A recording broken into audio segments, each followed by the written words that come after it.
Metrology and Instrumentation, lecture number 3.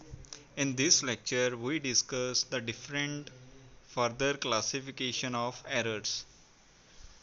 The errors are further classified as static error, loading error, and dynamic error.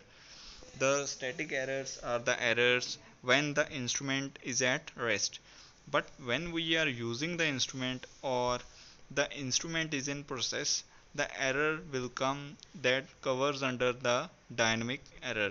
In case of static error, we have further three types: reading error, characteristic error, and environmental error.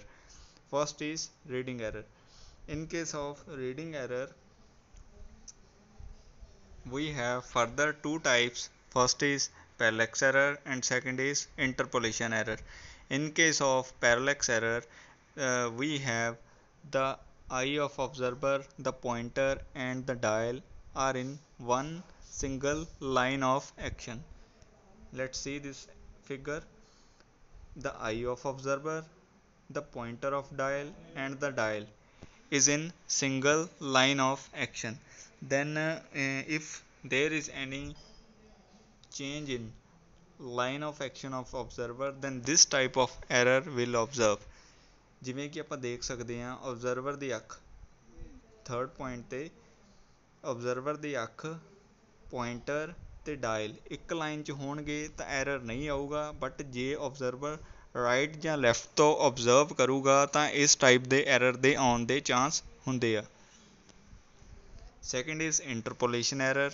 In case of interpolation error, ਜੇ ਆਪਣੇ ਕੋਲੇ dial ਦੇ ਉੱਤੇ ਜਿਹੜੀ reading ਦਿੱਤੀ ਹੋਈ ਆ ਉਹ ਬਹੁਤ ਹੀ ਸਮੋਲ ਆ, ਡਾਇਲ ਦਾ ਸਾਈਜ਼ ਬਹੁਤ ਹੀ ਜ਼ਿਆਦਾ ਛੋਟਾ, ਤਾਂ ਆਪਾਂ ਨੇਕਡ ਆਈਜ਼ ਦੇ ਨਾਲ ਉਹਨੂੰ ਨਹੀਂ ਪੜ੍ਹ ਸਕਦੇ, ਤਾਂ ਇੰਟਰਪੋਲੇਸ਼ਨ ਐਰਰ ਆਊਗਾ। ਤਾਂ ਇਸ ਤਰ੍ਹਾਂ ਦੇ ਐਰਰ ਨੂੰ ਰਿਮੂਵ ਕਰਨ ਦੇ ਲਈ ਵੀ ਯੂਜ਼ ਮਾਈਕਰੋਸਕੋਪਿਕ ਗਲਾਸ ਜਾਂ ਲੈਂਸ ਯੂਜ਼ ਕਰਾਂਗੇ, ਕਨਵੈਕਸ ਲੈਂਸ, ਤਾਂ ਆਪਾਂ ਰੀਡਿੰਗ ਨੂੰ ਸਟੱਡੀ ਕਰ ਸਕਦੇ ਹਾਂ, ਰੀਡ ਕਰ ਸਕਦੇ ਹਾਂ। Second is characteristic error. In case of characteristic error, we use or there is different type of properties like hysteresis, repeatability and resolution. ਇਹ properties ਨੇ ਅੱਗੇ ਆਪਾਂ ਸਟੱਡੀ ਕਰਾਂਗੇ। hysteresis ਕਰਕੇ ਲੋਡਿੰਗ ਐਂਡ ਅਨਲੋਡਿੰਗ ਕਬ ਆਉਂਦੀ ਹੁੰਦੀ ਆ, ਰਿਪੀਟੇਬਿਲਿਟੀ ਕਰਕੇ ਜਾਂ ਰੈਜ਼ੋਲੂਸ਼ਨ ਕਰਕੇ ਜਿਹੜਾ ਐਰਰ ਆਉਂਦਾ ਉਹਨੂੰ ਕੀ ਆ, ਕਰੈਕਟਰਿਸਟਿਕ ਐਰਰ ਕਹਿੰਦੇ ਆ। Last and third which is covered under characteristic error, that is resolution. ਠੀਕ ਹੈ, ਇਹ properties ਨੇ ਆਪਾਂ next ਅੱਗੇ lecture ਦੇ ਵਿੱਚ study ਕਰਾਂਗੇ। next is environmental error. environmental error ਉਹ ਤਰ੍ਹਾਂ ਦੇ error ਨੇ ਜਿਹੜੇ due to temperature, pressure ਜਾਂ humidity ਕਰਕੇ ਕ੍ਰੀਏਟ ਹੁੰਦੇ ਨੇ। ਟੈਂਪਰੇਚਰ ਵਧਣ ਦੇ ਨਾਲ ਮੈਟਲ ਐਕਸਪੈਂਡ ਕਰਦੀ ਆ, ਘਟਣ ਦੇ ਨਾਲ ਮੈਟਲ ਕੰਟਰੈਕਟ ਕਰਦੀ ਆ। Same as it is affect pressure ਕਰਦਾ, ਪ੍ਰੈਸ਼ਰ ਵਧਣ ਦੇ ਨਾਲ ਘਟਣ ਦੇ ਨਾਲ ਮੈਟਲ ਦੇ ਉੱਤੇ ਕੀ ਆ, ਆਪਣੇ ਕੋਲੇ ਡਿਫਰੈਂਸ ਆਉਂਦਾ। Third is humidity. Due to these ambient properties ਜਿਹੜੇ ਆਪਣੇ ਕੋਲੇ ਐਰਰ ਕਾਜ਼ ਹੁੰਦੇ ਆ, ਠੀਕ ਹੈ, ਕ੍ਰੀਏਟ ਹੁੰਦੇ ਆ, ਸੌਰੀ, ਉਹ ਇਨਵਾਇਰਮੈਂਟਲ ਐਰਰ ਦੇ ਅੰਡਰ ਕਵਰ ਹੁੰਦੇ ਆ। Second is loading error. Loading error ਜਿਵੇਂ ਆਪਣੇ ਕੋਲੇ ਐਗਜ਼ਾਮਪਲ ਲਿੱਤੀ ਹੋਈ ਆ ਵਰਨੀਅਰ ਕੈਲੀਪਰ ਦੀ, ਇੱਕ ਆਪਣੇ ਕੋਲੇ ਫਿਕਸ ਜੌ ਆ, ਸੈਕਿੰਡ ਇਜ਼ ਮੂਵਿੰਗ ਜੌ। ਹੁਣ ਜਦੋਂ ਫਿਕਸ ਅਤੇ ਮੂਵਿੰਗ ਦੇ ਵਿੱਚ ਜੌਬ ਨੂੰ ਹੋਲਡ ਕਰ ਲਿਆ, ਅਤੇ ਜਿਹੜਾ ਮੂਵਿੰਗ ਜੌ ਆ ਜੇ ਉਹ 'ਤੇ ਆਪਾਂ ਜ਼ਿਆਦਾ ਪ੍ਰੈਸ਼ਰ ਐਗਜ਼ਰਟ ਕਰਾਂਗੇ ਉਹਦੇ ਨਾਲ ਕੀ ਆ, ਜੌ ਦੀ ਮੂਵਮੈਂਟ ਹੋਊਗੀ। ਜਦੋਂ ਜੌ ਦੀ ਮੂਵਮੈਂਟ ਹੋਊ ਉਹਦੇ ਨਾਲ ਕੀ ਆਪਣੇ ਕੋਲ ਇੱਕ ਪਰਮਾਨੈਂਟ ਐਰਰ ਕ੍ਰੀਏਟ ਹੋ ਜਾਣਾ ਇੰਸਟਰੂਮੈਂਟ ਦੇ ਵਿੱਚ, which is called loading error. Next is dynamic error. Dynamic error ਆਪਣੇ ਕੋਲੇ ਜਦੋਂ ਇੰਸਟਰੂਮੈਂਟ ਯੂਜ਼ ਹੋ ਰਿਹਾ ਔਰ ਇਨ ਮੋਸ਼ਨ ਦੇ ਵਿੱਚ ਆ, ਉਸ ਟਾਈਮ 'ਤੇ ਜਿਹੜੇ ਐਰਰ ਕ੍ਰੀਏਟ ਹੋਣਗੇ are cover under dynamic error. First is systematic or controllable error, second is random error. ਜਿਨ੍ਹਾਂ ਨੂੰ ਆਪਾਂ ਕੰਟਰੋਲ ਕਰ ਸਕਦੇ ਹਾਂ ਜਾਂ ਜਿਹੜੇ ਰੈਂਡਮ ਐਰਰ ਆ ਜਿਹੜੇ ਕਿ ਆਪਣੇ ਕੰਟਰੋਲ ਦੇ ਵਿੱਚ ਨਹੀਂ ਆ ਸਕਦੇ। First is controllable error. Controllable error ਦੇ ਕੇਸ 'ਚ we have calibration error. Calibration ਕੀ ਹੈ, conversion of one unit into second unit. ਜਿਵੇਂ ਥਰਮੋਕਪਲ ਦਾ ਕੇਸ ਲਾਸਟ ਲੈਕਚਰ ਦੇ ਵਿੱਚ ਵੀ ਡਿਸਕਸ ਕੀਤਾ ਸੀ, ਆਪਾਂ ਟੈਂਪਰੇਚਰ ਨੂੰ ਮਈਅਰ ਕਰਦੇ ਹਾਂ ਡਿਗਰੀ ਸੈਂਟੀਗ੍ਰੇਡ ਦੇ ਵਿੱਚ, ਬਟ ਮੀਟਰ ਦੇ ਉੱਤੇ ਮਈਅਰ ਕਰ ਰਹੇ ਹਾਂ ਮਿਲੀ ਵੋਲਟ ਜਾਂ ਮਿਲੀ ਐਂਪੀਅਰ ਦੇ ਵਿੱਚ, that is the case of thermocouple. Second is due to ambient condition, ਜਿਹੜਾ previously last topic ਦੇ ਵਿੱਚ ਜਿਹੜਾ ਆਪਾਂ ਪੜ੍ਹਿਆ ਉਹਦੇ ਵਿੱਚ ਵੀ ਕਵਰ ਹੋ ਗਿਆ, due to ambient condition, temperature, pressure ਜਾਂ humidity ਕਰਕੇ ਹੁੰਦਾ। Third is due to stylus pressure।